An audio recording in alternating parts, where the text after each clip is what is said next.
Well, hello there. Welcome back to Brambleberry. I'm going to attempt to push the chicken coop project along a little further today. This has been dragging on and on, so hopefully we get a lot accomplished today. It's a nice, warm winter day, so we'll see what happens. Stick around if you want to see.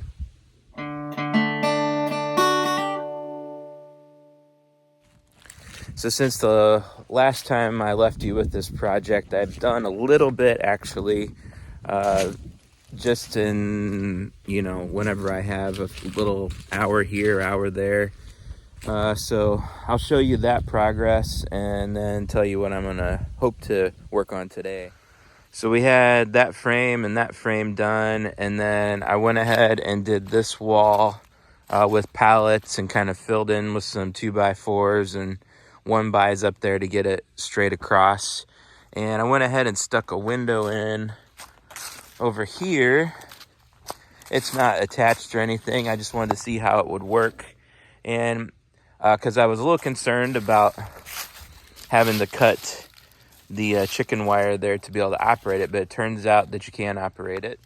I'll go in here and show you.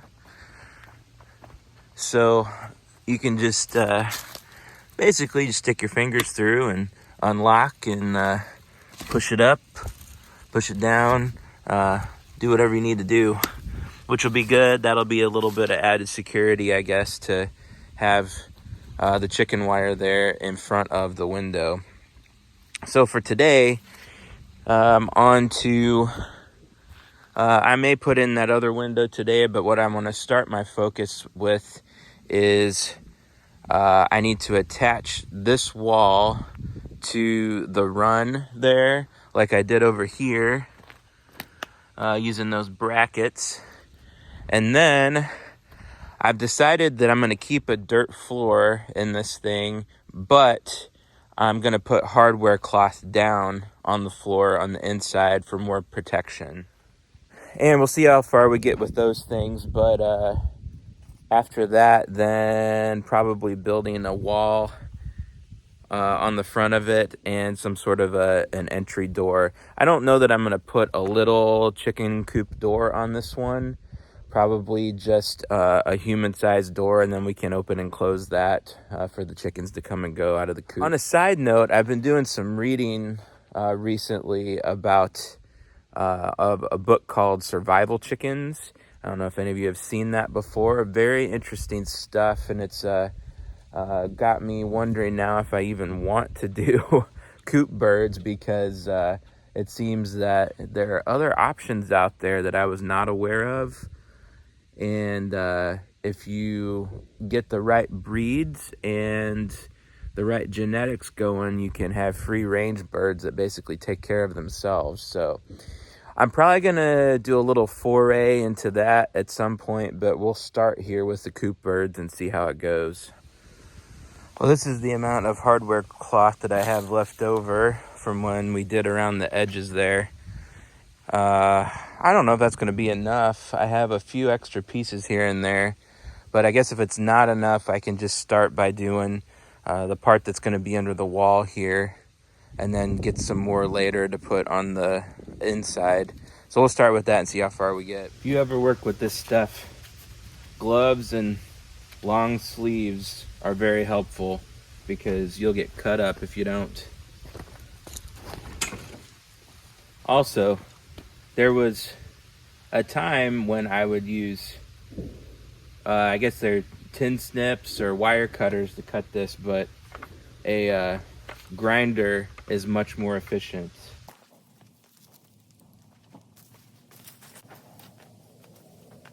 I'm gonna let it go up to size just a little bit. We already have it on the outside and out.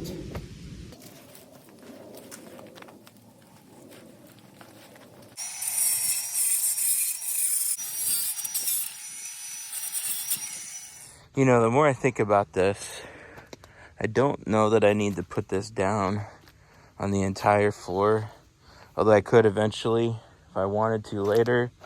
But I think if I put a piece across here, and I'm gonna center the wall like right on it going across, and then these walls already have hardware cloth going up the inside and out, then basically this thing is surrounded by hardware cloth. So I think that's all I'm going to do on the hardware cloth for right now, and move on to some of the other things here, like actually building things, which I find much more interesting. Hopefully I don't regret that decision, but we'll find out. So what I'm doing here is trying to connect up this to that. I've got a board wedged on the outside, pushing that wall into this metal piece, and then I'm going to put this connector on here. On the other side I used nails, but I remembered I had these SD connector screws. They're exterior grade, so I think this will work a little bit better for this, and the heads are good enough to not poke through. So we're gonna try those on this side and see how they work. Hey, you know what would help? A battery.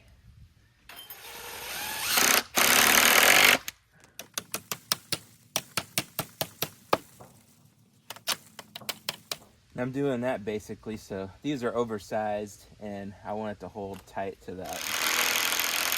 We'll pull that piece of wood out and see if it holds up like it should.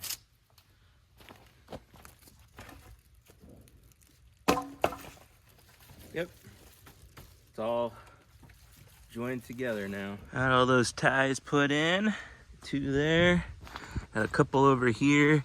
I didn't have a very good place down at the bottom to get into wood, so I just put one up a little higher.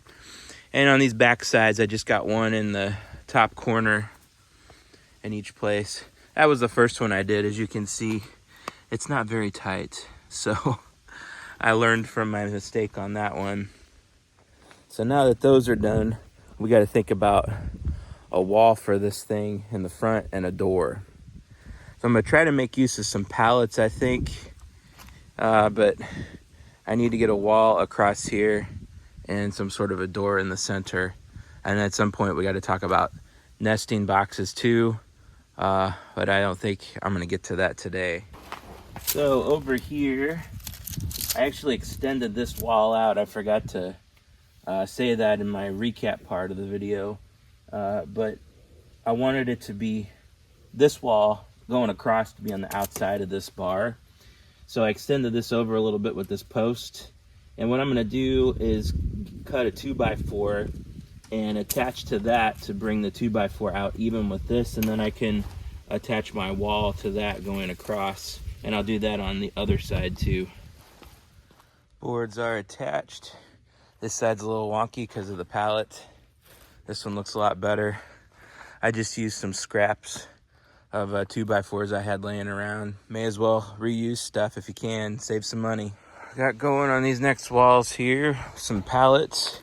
If I turned these up the other way, they were too tall to fit in there, and I didn't want to do a bunch of cutting. So I turned them the other way, and I just took some little scrap 2x4s and attached in there on the top and bottom, nailed in from the sides, nailed down from the top, and then zipped some screws in to my connecting 2x4s there.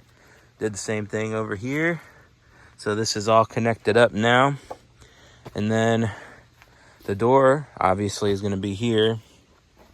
However that's gonna happen, I haven't quite decided yet. And at some point, I gotta get a roof on this thing too. As is often the case, I have to stop to do something else today. So the chicken coop is a little further along than it was before we started. If you watch this long, always thank you. Like and subscribe, all those good things. And I hope you have a very blessed day.